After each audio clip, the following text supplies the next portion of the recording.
Today's topic is 10 concrete use cases for telematics to execute next quarter. What I wanted to focus on today was getting really practical and simple with some of the use cases that we're seeing as most successful and quickest to execute without a lot of investment and integration and tech infrastructure and new personnel.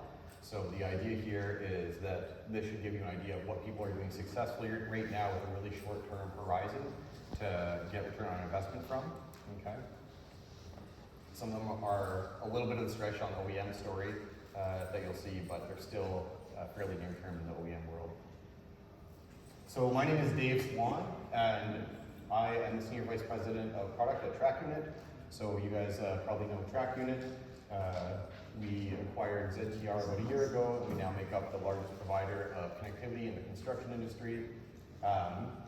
For 5 years before that, I was running the technology and innovation program at Skyjack, and then 10 years before that, I was working in telecom, running fiber optic networks and the associated product launches across Canada. Okay, so the first part of the story I'm going to tell today is maximizing machine ROI, and this is really going to be a perspective from the contractor, the rental, and the dealer. So this is all about this equation that most of you will be very familiar with, some version of this that you see or use in your company.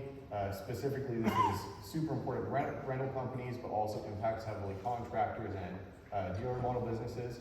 So what this tells us is how we make money off of assets. And this is basically what these acronyms stand for. So it's total rental revenue from an asset, plus the resale value of that asset, minus the original equipment cost, plus the cost of ownership over the lifetime of that asset. That gives us our asset ROI, and that's how we make profit as specifically a rental company, although a lot of this plays into own fleet for a contractor as well when you're looking at dirt moving machinery and whatnot. So what we're going to do is we're going to look at each use case in terms of this equation, so we're really making sure that we connect these to the business process that sort of runs our industry and drives profitability.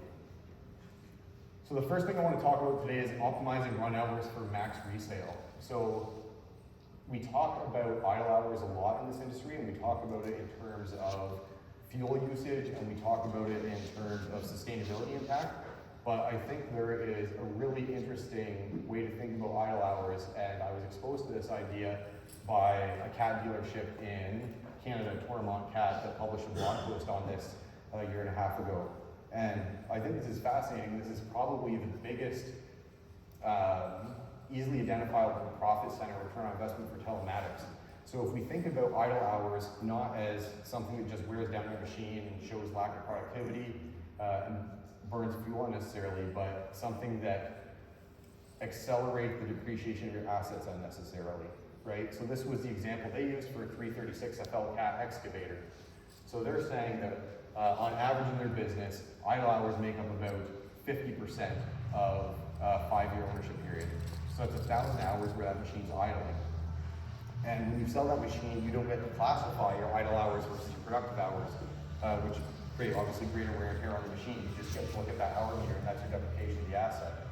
So what's interesting here is that if you're able to reduce that 1,000 hours, which is 50% of runtime, 33% of runtime, or 20% of runtime, resale of that category of excavator, that actually represents a depreciation improvement of 45,000 and then 80,000.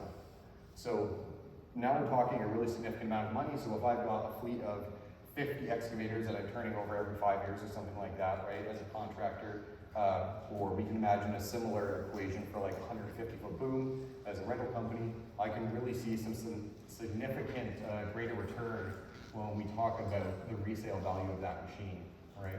And so the key here is that we can only limit those idle hours, and of course there needs to be a mechanism to do that, a business process you have to serve this into if I have visibility to them.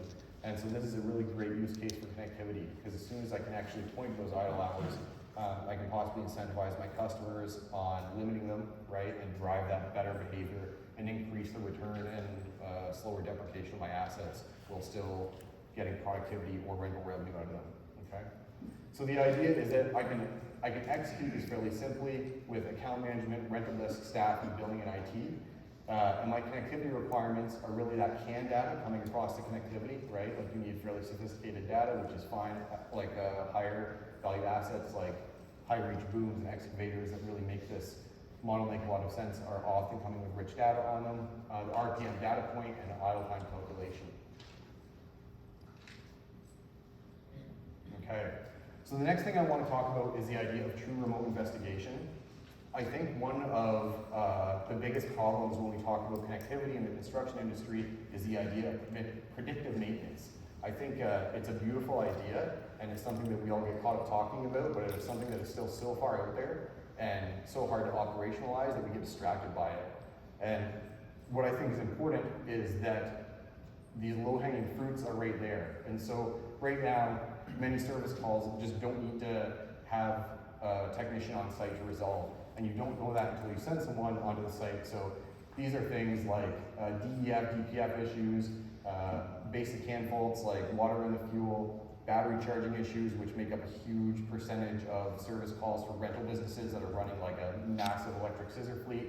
All of these things are something that I could have even a rental desk staff investigate via a telematics portal as soon as that call comes in to report the issue, and never send someone out or understand what the problem is if it's going to be a machine replacement. I think the key here that makes this interesting is to implement as a minimal viable business process. So where we see problems occur is when people try and tie in systems and build giant integrations rather than just getting the telematics connectivity data in the hands of everyone in their company, and making sure that rental desk staff and service technicians and anyone that can impact this problem immediately has access to whatever data is available, and waiting for some big integration with your ERP or some big integration with other business systems before you execute. So it's the people that just get this in the hands of the people that can implement it, learn from that, and then develop that are seeing this return. And we talk about what this could mean. So if I'm kind of looking at this as a cost of ownership for one machine, even though it might be a cost of ownership for the whole business. That might be how we think of it. But if I have a machine on a site that's down and I make 5 trips a year, and my estimated cost per site visit is $300 USD, so that's man hours plus equipment plus truck roll, all that stuff. And if I can limit that to 1 visit per site per machine, I'm going from a $1,500 cost of service on site to a machine to $300. The 5-year impact for that single machine is going from $7,500 cost on average, 5 trips to site to 1 trip to site, to $1,500. And if I times that by 500 assets, so for sort of a mid-sized fleet, smaller mid-sized fleet, I'm going from a cost of $3.75 million over 5 years times 500 assets to $750,000, right? So again, the idea here is that there's a huge chunk of money that's easily available, and all it takes is me getting access to a single fleet view to all of my technicians and rental desk staff that can intercept, maybe 30% of these service calls before I send someone to site to resolve. Okay. So reducing battery costs, this is something that I worked a lot on when I was at Skyjack, and I think it's a really interesting problem. So I can tell you that the average battery life for a North American lead acid battery pack, like a 12-volt battery pack and a 19-foot scissor, the highest volume, piece of construction equipment more or less, is around 1.5 years in North America. Okay, so in Germany we have customers running the same machines, the same batteries, and those battery packs are lasting 4 years, right? And when I think of this as some of my highest volume machines, this is one of my highest cost consumables at the highest volume, that I can, if I'm replacing that battery pack once every 4 years versus every 1.5 years, I'm talking about either 3 battery pack replacements over an 8-year ownership life, or 1 battery pack replacement. So now we're talking about a cost of $1,500 if I'm assuming $500 US for a battery pack, reduced to $500. And again, if I multiply that by 500 assets, and I know I have people in the crowd from Sunbelt and maybe some other large rental companies that are talking many, many more than 500 electric scissor lifts in their fleet, there's a massive reduction in consumables cost there. And if I consider that, again, it's almost part of my original equipment cost and cost of ownership, because it's an assumption when you buy an electric scissor lift how many battery packs you'll have to replace, right? That goes into your equation. That's a massive amount of money that I can easily cut out. So the idea here is I need visibility to battery charging behavior, and then I just need a program to incentivize customers to treat those battery packs properly, right? And we see this work in car rental very well, and we've seen it work in some significantly sized rental companies where they've incentivized their customers for better impact treatment behavior and seen that return on investment. I mean, they haven't got to those kind of edge case European numbers I'm talking about 4 years, but they've definitely seen improvements over 1.5 year sort of standard North American figure.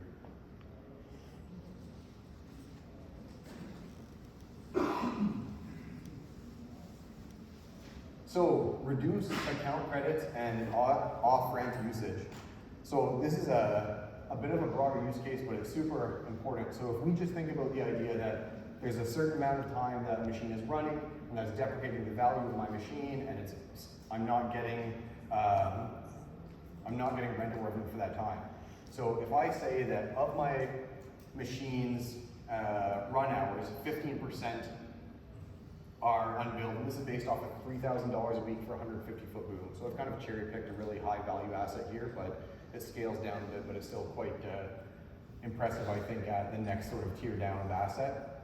So if 15% of my hours are unbilled out of my total hours run, then I'm losing $14,000 a year, and I can reduce that to $4,600 if I can reduce those unbilled hours to 5%. Again, over a 5-year impact, we're looking at a reduction from $70,000 lost to $23,000, and then times 50 assets. So I've lowered that number a lot because we're talking about higher value assets with higher rent revenue per week per month. I'm going from 3.5 million USD to 1.1 million USD lost in unbilled hours, right? And so the key here is that when you have connectivity and you're putting this in the hands of your account managers and your rental desk staff, your billing people, I can immediately call out excess usage on these things. This is one of the easiest to implement. It's a little bit of manual stick handling right now in terms of how I take this data and compare it against contracts, right? And this is again one of those things where we see companies saying, I'm going to wait for some perfect integration with my ERP for contract data. I'm going to wait for best possible utilization data, which is still coming from the OEMs. But the people that are executing this now are gaining back a ton of hidden revenue, right, on these machines that are running out of contract, or when they ought not to be running or need to be charged back for that. So this impacts our total revenue return for the machine. It also goes back to that resale value, because ultimately you're either getting billed for these hours or you're slowing the deprecation of your machine by controlling those hours out of contract usage. Okay, and so this is the last one I'm suggesting. It kind of crosses all of these for rental and contractor businesses, which is distributing access to heal 1,000 cuts. So inevitably we see in all large construction companies when they implement telematics, they keep telematics in its telematics specialist role for a really long time, or a really small group in the company that gets access to the data. And we're not quite sure what they're worried about. It's just maybe a healthy caution, right? But inevitably what this means is that they get 2 or 3 years down the road, they haven't seen the return on investment that they imagined, and it's because they're waiting for a model to distribute it rather than just giving it to everyone. And I think a really good comparison here is that we expect all of the employees in our company to have access to different services via cell phone. We don't know what that cell phone usage returns in value, but we know we can't live without it. It enables immediate communication, it enables visibility to many different types of information and problems. And I think there's a story that anyone that's worked on a job site or a rental yard here can identify with, where somebody's saying like, hey, have you seen those 5 grinders that were supposed to arrive yesterday? Like, yeah, Joe said that they came in and we like put them over here in this trailer. Oh, I was just in a trailer, I didn't see it. And there's that repeated, 10 different times at every different job site, at every different rental yard, every day. So it's this idea that just distributing access as quickly as possible to all the connectivity data that you have is what's going to actually generate these nice processes down the road, and the impact is immediate. Like just having everyone have visibility, and this really applies to small tools. So now that we've sort of started to see hand tools move into the world of connectivity, and we've seen a lot of the larger hand tool manufacturers actually have Bluetooth tags built into their small tools. This is one of those things where no one cares what the cost of a $200 drill, but it absolutely kills people to have someone that's making $100 an hour running around spending 3 hours looking for a drill that they need, right, to distribute or to use to get a piece of work done. So I'll stop here for 5 minutes for questions on this before we move on to the OEM story. Yes? Can I ask you a question about the way you got the equation written? Yep. Is this numerator over denominator, or stuff on top, is that equal? That equals asset over Y. Thank you. So it's basically your revenue, right, plus the resale value, that's your rental revenue over life of the machine, minus the equipment cost, plus the cost of ownership for that machine gives you your return on investment for the asset. And I mean, you could modify that for a contractor to say your productivity, like productive work, because you're still going to sell that asset after 5 years, probably into a second life fleet.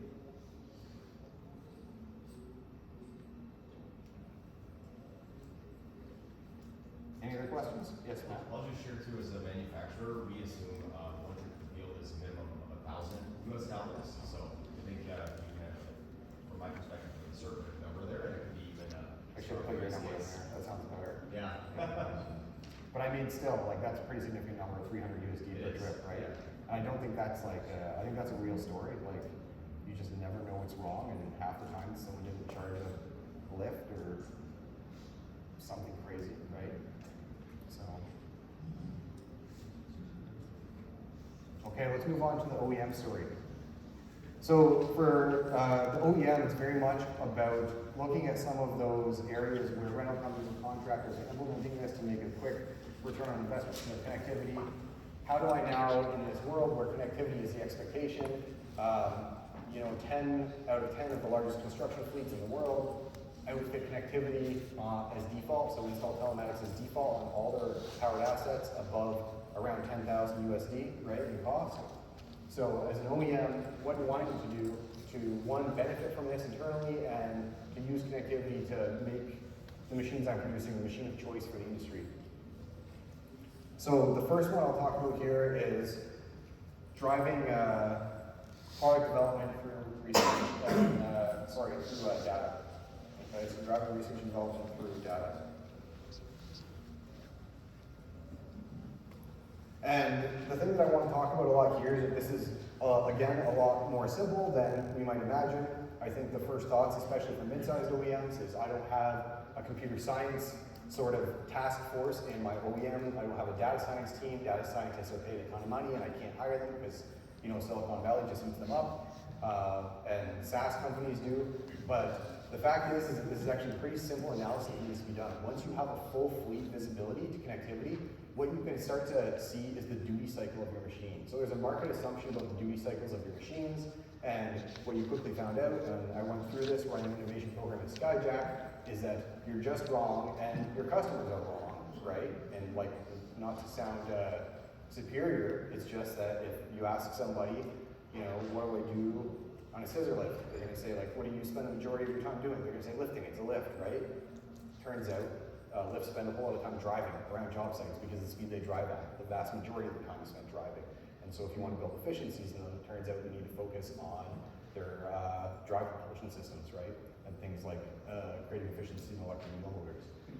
So the idea here is that just looking at basic duty cycle data, you can do some really crazy things in terms of discovering trends in machine categories and actually stopping disruption before it hits you. And I've got 3 examples down here, like compact excavators, high capacity rough terrain booms, and the 13-foot scissor category. So all 3 of these are categories of machines that have come to dominate OEM sales over the last, let's say, 15 years. And in each one of these cases, there was some significant market disruption where we saw OEMs get into the space because they saw the gap in the duty cycle where someone else didn't. And what this meant is they got market share away from some other OEMs, right? So if I'm looking at my duty cycles and seeing what the average usage looks like in the market, and I'm looking at 19-foot scissor lifts and saying, hey, 70% of our 19-foot scissor lifts that we sell never go above 13 feet because that's the height that they need to get to like an industrial ceiling, then I can make that adjustment, or I have really strong data to sort of steer my product development and delivery, right? So one, I think it's protection mechanism. You need to have that visibility that some OEMs have, so it's totally a fear of missing out thing here. Like if you're not doing it, the other OEMs are. I think it's probably a requirement, or becoming quickly a requirement, to have that visibility to your duty cycles and what your machines are actually doing. And it's a lot more simple to access these kinds of insights. And really what you need is you just need a good data analyst, which I think every company has. Like, I'm not talking about a data scientist, just a solid analytics personnel. And you need to involve product development, marketing, and sales. You can quickly figure out some trends that haven't shown in sales yet, but have shown in usage. Okay, so the next one is leveling up your brand with connected service. So many OEMs have moved towards putting connectivity at the center of their service, support, and warranty process, elevating the service reputation of the brand. And this is all about the idea that when I call in for tier 2 support as a rental company or as a contractor, and that's going to the OEM, the expectation is becoming that they have remote and immediate visibility to that machine, right?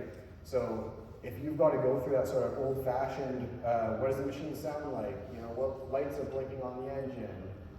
And that back and forth that still doesn't give great clarity after a long interaction, there's at this point frustration where the second OEM I call up says, yes, give me the serial number of your machine, and as soon as they have that, they can tell you what faults are on the machine, how long it's been running the last 2 weeks, and here's a behavior that we think might be causing that, right? Or do this to fix this machine engine back up running, or we need to swap that machine out right away, like you're not going to be able to fix this without engine manufacturer involvement, okay?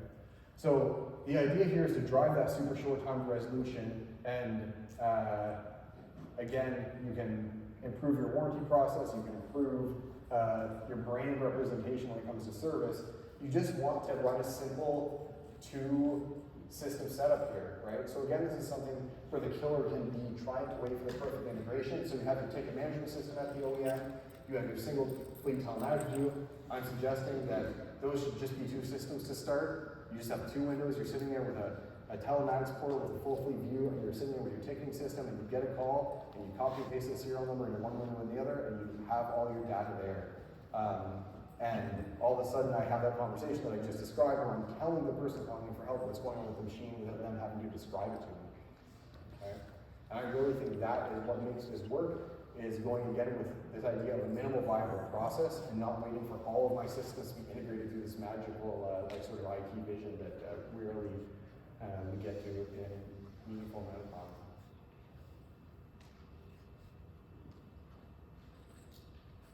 So we just talked about all of these use cases that rental companies and contractors are implementing to see return on investment on their connectivity, but that means all of a sudden that just like safety features, just like drip trays on machines, this is a feature that you now need as an OEM to provide the machine spec required to run a business.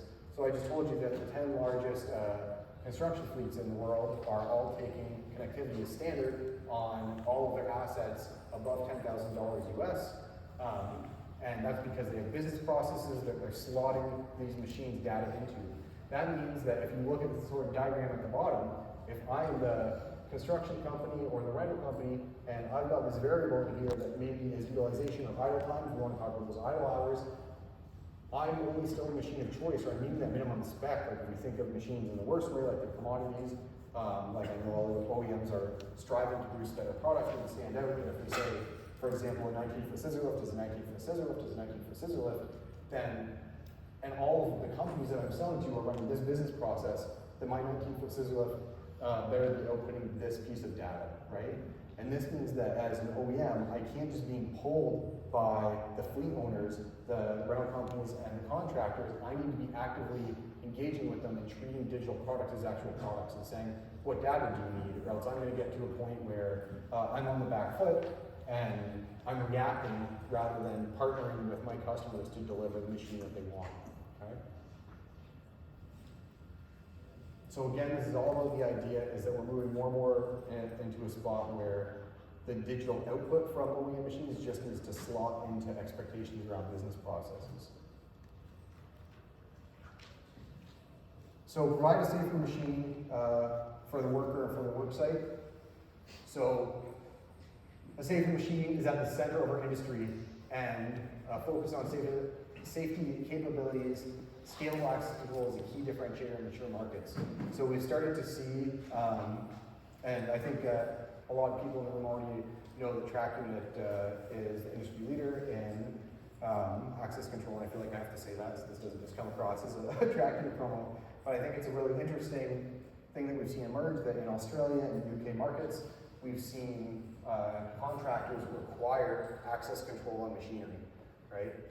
Because right now machines access is not efficiently controlled or successfully controlled, let's say, effectively controlled by key access, where the keys are the same for many, many machines on site, and any operator can get on top of any machine and drive that thing, whether or not they are certified to do so.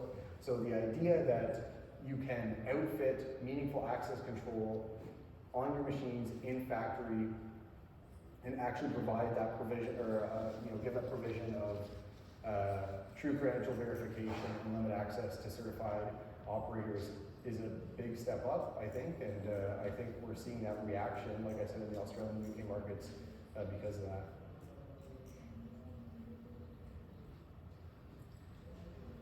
And then service plan management and visibility is my last one. So all OEMs are trying to manage their warranty support. They're trying to sell,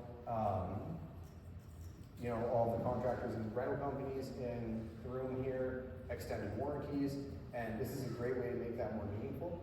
So the idea here is that with telematics and connectivity for your full fleet with OEM, I can actually run my service plan management through connectivity and have live visibility to the hours of my machines. So what's going to happen if you do a warranty claim, for example, for an excavator, is that somebody from that OEM is going to verify the warranty claim, right? And this just speeds up that whole process. So if me as an OEM are able to pass down my recommended service hours, understand the service that has been done on the machine, understand the recent history of CAN faults and things like that on the engine, I can quickly resolve these issues. I can reduce warranty claims. I can make the process more meaningful for my customers that own those machines and quicker to the next step, right? So this is something that's happening now, but it's happening manually, where someone needs to figure out the hours on the machine and the history of the engine, and someone's going to show up at that, that cat excavator from Perkins with a laptop and plug it in and see what's going on there, right? This allows the ability for them to do that much more quickly and speed up the process along the way. I think this one's a little bit, I'm trying to explain here, you can tell the way I'm talking about it, how this, I don't want this to come across as not in the interest of the fleet owner that's buying the machine, because I think ultimately, like I said, it's still going to happen, that verification and warranty on warranty claims. This can just speed that up and make it a more transparent process for everyone. Okay. So, I think we have a few more minutes for some questions here, if anybody has any. I just want to clarify, this is talking about the telematics from the manufacturer. So for Tadano, they have HelloNet. It's not an aftermarket like C-Track or WebTech Wireless add-on. So that's a complex question. So I think a lot of the manufacturers now use standard platform telematics, right? We see a lot of contractors and rental companies taking OEMs with proprietary telematics, and they're just taking them into a mixed fleet. If you look at my requirements when I go through like a lot of this stuff, it says full fleet visibility, or if I go back to those other use cases, it says single fleet view, right? I struggle, I think the contractors struggle where a rental company that has thousands of these, hey, you have 5 different platforms, you can hire a group to manage those platforms so there's one page. For us, we have smaller volumes, and so to find that one source, and they do not, those third parties don't get access to the campus. So That's complicated. I think that they get access to a limited version of the CAN bus.